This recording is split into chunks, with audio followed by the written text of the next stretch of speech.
retour dans la deuxième partie d'Envie de sortir avec Jean, bonsoir. Bonsoir. Et Jean-Louis, notre chroniqueur adoré, bonsoir. Bonsoir Marie, bonsoir Jean. Tout Bonsoir de suite, Jean-Louis. la chronique de Jean-Louis Imbert.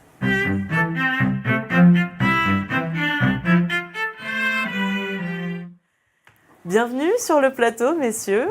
Donc ce soir, Jean-Louis, vous nous présentez Murmuration, le nouveau livre de Jean Lefebvre. Oui, sous-titré « Récit des temps anciens ». Sous-titré « Récit des temps anciens ». Qu'est-ce que raconte Murmuration ? Ça veut dire que Jean se penche sur sa propre histoire de l'enfance à l'adolescence. Alors pourquoi ce titre, cher Jean ? Murmuration. C'est un joli mot français qui n'est plus utilisé en français malheureusement, mais les Anglais, aussitôt, ils nous l'ont volé comme ils nous volent tout. Murmuration. Murmuration, c'est ça. Et ils lui ont donné un sens qui me plaît beaucoup. C'est ce phénomène de regroupement d'oiseaux d'une espèce donnée, par centaines, par milliers, qui volent, qui font des circonvolutions magnifiques dans le ciel, et soudain s'abattent sur un arbre pour le piller. Ce sont les tourneaux, là. Surtout quand il y a des cerises. Ah oui, bah oui. Et alors j'ai voulu faire un rapprochement avec l'armée allemande qui en 1940, bottés, casqués, ripollinés, en rang serré, sont tombés sur la France pour la piller de la même façon. C'est un peu le sens de ce murmuration. C'est aussi un peu une métaphore de la vie en société, où chacun finalement est conditionné par les autres, et en même temps, les autres dépendent de lui. On peut philosopher un peu, oui. Oui, avec le bouquin, philosopher un peu quand même. Oui. Il m'a fait une belle transition. C'est vrai que je trouve qu'il y a deux niveaux de lecture dans ce livre. Le premier, c'est la période où tu racontes finalement, qui est celle de l'occupation. Et c'est vrai qu'elle est vue à hauteur d'enfant. La guerre, les couvre-feux, le rationnement, etc. Et on sent chez toi la volonté vraiment de mettre en avant les belles figures de résistants. Oui, tout à fait. Alors, j'ai commencé, je voulais appeler ça ma tante, parce que ma tante Laurence a été une révélation pour moi. C'est une très belle jeune femme qui arrivait dans la ferme des Janson, une ferme avec des vaches, des cochons et tout ça. Oui, une vraie ferme. Et qui, pour épouser mon oncle Étienne, qui était un peu plus vieux qu'elle, un peu de sa campagne, comme on disait alors. Et cette belle jeune femme avait les cols échancrés, portait chapeau. Donc ça a été un peu une initiation sensuelle, enfin à peine. Nous, on était quand même des mômes. Oui. Mais ce qui m'a fait penser à ça, c'est que un jour, elle était résistante elle aussi, elle a été chercher des cartes, des fausses cartes d'identité à la préfecture de Troyes.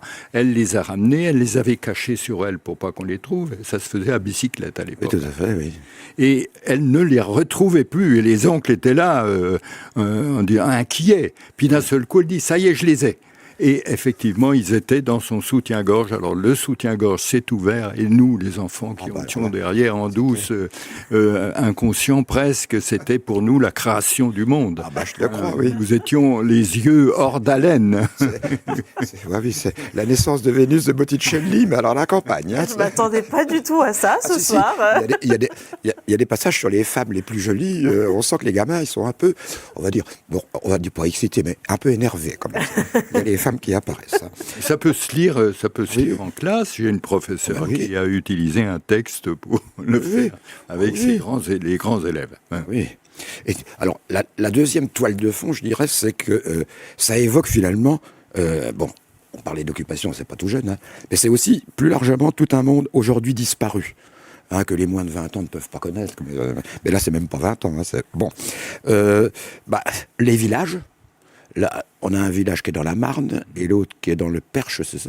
Oui. Là, il y a Beaudement, à côté d'Anglure, et puis il y a Percy-en-Auge dans le Calvados, où j'ai été tout petit. Voilà. Et vraiment une vie au village, avec le bal, etc. C'est les cordonistes sur sa chaise. C'est des choses qui n'existent plus, ça, je veux dire. Ça ne se fait plus, non. Maintenant, on amène des gros sonons, on fait un passe-tringue. Voilà. Et d'accord. Mais effectivement, j'ai voulu, avec ces petits textes, des texticules, des bulles de mémoire, j'ai voulu les extraire, j'ai voulu les apprivoiser en quelque sorte. Et c'est plus romanesque qu'historique, quoique un historien comme Jean-Louis Imbert peut retrouver l'atmosphère.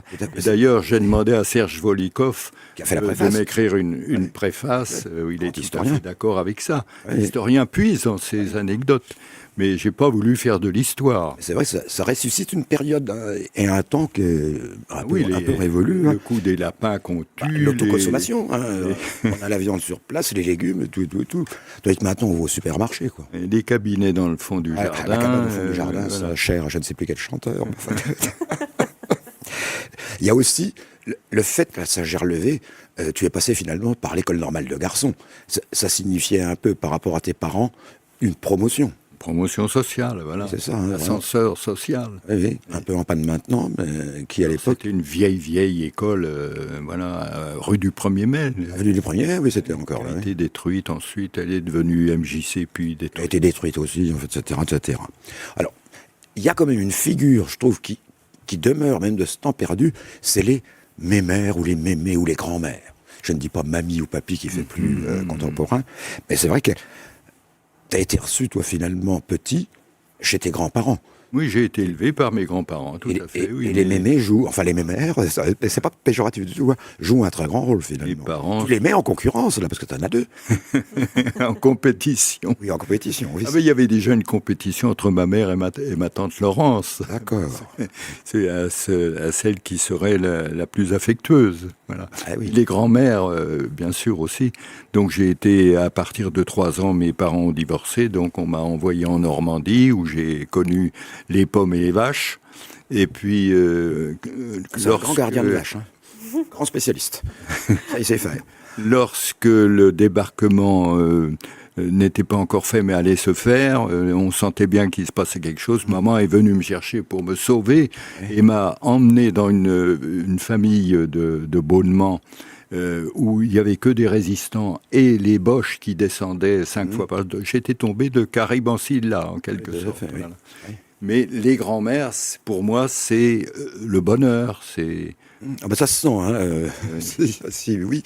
Parce qu'elles sont admirables. Elles sont admirables. La grand-mère Juliette Janson, qui, lorsque les Allemands arrivent, elle va vite dans la chambre d'Hubert, récupérer le revolver, le mettre dans son sac devant elle, remplir le sac de blé, puis appeler les poules, petit, et puis aller cacher. Et les Allemands n'y voient que du feu. Quel état d'esprit, mais il faut y aller, il faut avoir la promptitude dans le courage. Là, voilà.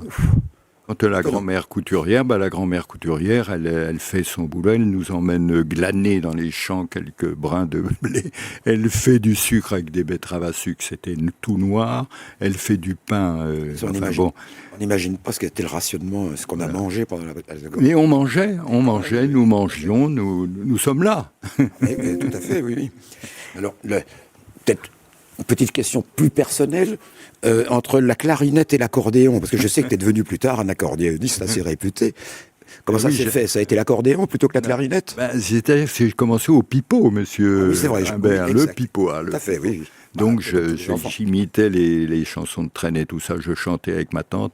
La musique, pour moi, ça a été une découverte, ça a été ma vie, l'accordéon, ça a été ma vie. Donc j'ai découvert un vieil accordéon dans un grenier. Et quand je suis arrivé à l'école normale, j'ai fait de la clarinette, du saxo, je ne sais plus lequel. J'arrivais pas à souffler là-dedans, donc je me suis mis sur le piano et sur l'accordéon qui était plus...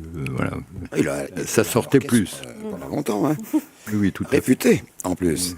Et l'autre question plus personnelle, c'est... tout le monde sait, si on se renseigne un peu, que tu as fait les croqueurs de pommes, grand amateur de pomologie. Et c'est vrai que dans le bouquin, tu dis que tu t'es intéressé aux pommes parce que quand tu étais petite, tu avais une pomme dont tu as essayé de retrouver le goût pendant des années, et c'est ce qui t'a fait te tourner vers les pommiers, l'étude des pommiers. J'ai recherché ma pomme, la pomme de mon enfance, et je n'ai pas trouvé. Et la réponse est toute bête, c'est que vous semez un pépin de pomme, et ça fait une variété nouvelle. Donc il y a des millions de variétés de pommes en puissance, et dans ces millions, je ne peux pas retrouver la mienne, qui est là-bas au fond d'un trou perdu, percé en auge, dans le Calvados. Et donc, on arrive bientôt sur la fin, messieurs. Jean-Louis, je crois qu'il y a un tout petit mini-passage. J'aurais bien fait Oui, je trouve qu'il est d'une justesse dans l'expression. Je ne veux pas tout lire, hein. Mais quand il revient sur les lieux de son enfance et il s'aperçoit que le village, c'est en fait des maisons de poupées, alors que gamin, il voyait ça, comme tous les gamins, immense. Et il ajoute, il ne faut jamais revenir sur les lieux de son enfance, ou alors ne jamais les quitter de façon à ce que vous ne sentiez pas le changement qui s'opère. Mais c'est pareil avec les gens. Ils ne vieillissent que loin de vous. Près de vous, ils restent jeunes. Oui, pour demeurer jeunes, il faut vieillir ensemble. Merci Pour ça, d'une beaucoup. justesse très grande. On va conclure du coup sur cette merveilleuse phrase. Juste rapidement, où est-ce qu'on le trouve, votre livre ? Partout, madame. Partout. Partout, il a été déposé. Alors, il se vend très bien aux passeurs de texte parce que les passeurs de texte Oui, il le montre. ont eu la gentillesse aussi avec Marie-Hélène Haïn de faire d'en faire une pièce au théâtre de la Madeleine, de Gérard Philippe. Et Gérard Philippe à Saint-André. Et depuis, donc, c'est un peu connu, et ça va être rejoué à Romilly-sur-Seine au début octobre. Sinon, allez dans n'importe quelle librairie, réclamez-le, sinon volez-le. Oh Merci beaucoup à tous les deux. On va rester sur ce peut-être pas bon suivre le conseil. Ah bah, bon. Si on vous le refuse. Merci. Il ne coûte que 12 €. Ça vaut pas le coup de le voler quand même. Hein. Merci Voilà. à tous les deux.